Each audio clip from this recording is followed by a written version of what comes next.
आप सुन रहे हैं सतेंद्र सवरिया की आवाज में।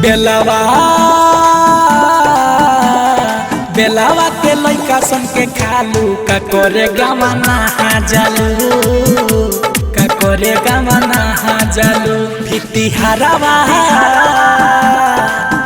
भित्ती हरावा में देखो नी हम कालू का करे गमना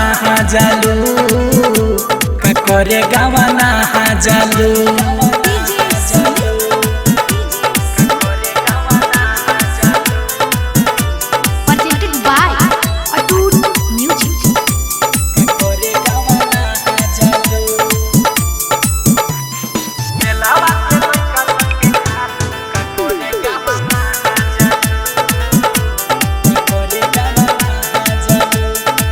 बजरा पंचायत में जालू तेन्ही के ललकी घघरिया उहाँ के लोगवा देखेला तोहरे पर डाली के नजरिया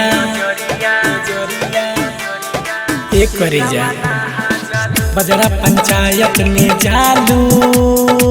तेन्ही के ललकी घघरिया उहाँ के लोगवा देखेला तोहरे पर डाली के नजरिया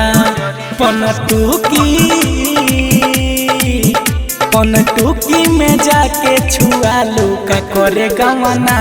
जालू का करे गमना जालू अरे बेलावा के लइका सन के खालू का करे गमना जालू का करे गमना जालू।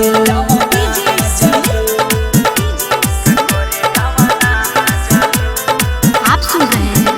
सतेंद्र सवरिया की आवाज में।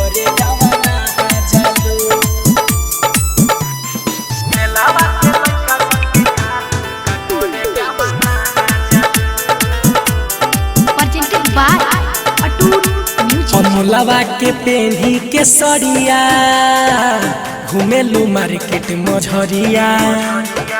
पिपरा पचरुखिया के लइका रहेला तोहरा पछड़िया